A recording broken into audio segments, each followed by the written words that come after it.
Hello मेरे प्यारे बच्चों, कैसे हो आप सब? अच्छे हो ना?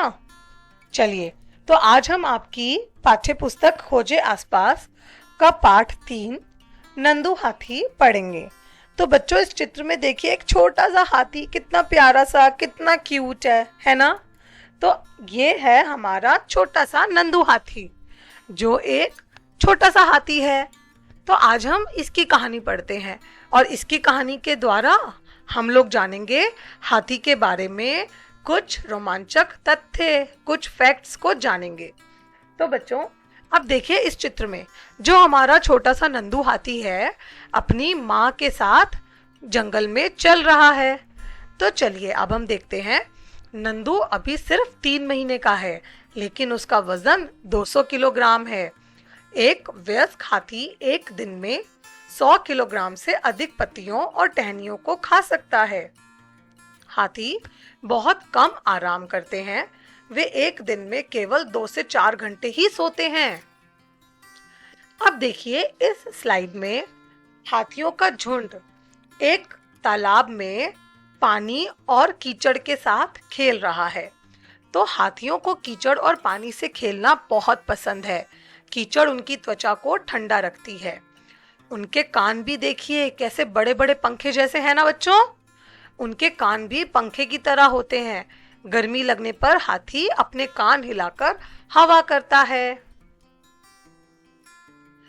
अब देखिए इस चित्र में हाथियों का झुंड जंगल की तरफ जा रहा है। झुंड में कुछ बड़े हाथी भी हैं और छोटे हाथी भी हैं। तो चलिए अब हम झुंड के बारे में पढ़ते हैं। हाथी झुंड में रहते हैं। एक झुंड में 10 से 12 हथनियां और बच्चे होते हैं। हाथी 14 से 15 साल की उम्र तक झुंड में रहते हैं। फिर वे अपना झुंड छोड़ देते हैं और अकेले रहते हैं। जब वे जंगल में पहुंचते हैं तो झुंड के सदस्य अपने पसंदीदा पत्ते और टहनियां खाने के लिए अलग अलग हो जाते हैं। तो बच्चों, अब आप मुझे ये बताइए, और कौन से जानवर हैं जो झुंड में रहते हैं? देखिए 4 चित्र तो मैं यहाँ आपको दर्शा रही हूँ। जैसे पहला चित्र है बंदर, दूसरा चित्र है पेंगुइन जो कि झुंड में रहते हैं, तीसरा चित्र है ज़ेब्रा जो कि झुंड में रहते हैं, और चौथा चित्र है हिरण जो कि झुंड में रहते हैं। तो बच्चों, आप भी मुझे कमेंट बॉक्स में लिखकर बताइए कि और ऐसे कौन से जानवर हैं जो झुंड में रहते हैं। ठीक है बच्चों? अच्छा, क्या हम लोग समूह में रहते हैं? बिल्कुल, हम लोग समूह में रहते हैं। और हम समूह में क्या क्या कार्य करते हैं? देखिए, मैं तो समूह में पार्टी करती हूँ। हम लोग पिकनिक पे जाते हैं। समूह में आप लोग पढ़ाई भी करते हैं, और समूह में कई बार हम लोग बहुत सारी एक्टिविटीज, ड्राइंग भी करते हैं। बिल्कुल सही। तो बच्चों, समूह में कार्य करने का क्या फायदा होता है? सबसे पहला फायदा, हमें अपने साथियों की मदद मिलती है। वो हमारे कार्य में हमारी मदद करते हैं। दूसरा फायदा, हम समूह में सुरक्षित महसूस करते हैं, और समूह में हमारा मनोरंजन भी होता है। क्या हम अकेले मजे कर सकते हैं? बिल्कुल भी नहीं। समूह में ही बहुत मजा आता है।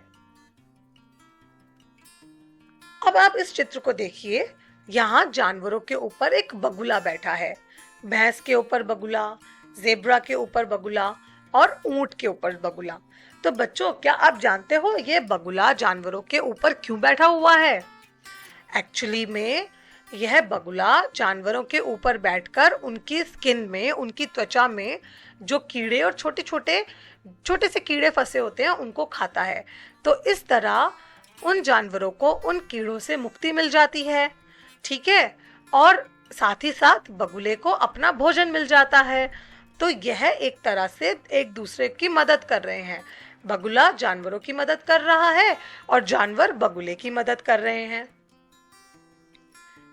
अब आप ये देखिए, कुछ जानवर यहाँ पर आप लोगों से अपनी भावनाएं व्यक्त कर रहे हैं। जैसे सबसे पहले हम देखते हैं सांप क्या कह रहा है। यह पिटारी ही अब मेरा घर बन गया है। मैं तो जंगल के जानवरों से मिलना और खुली हवा लेना मानो भूल ही गया हूँ। बस पिटारी है और यह सपेरा।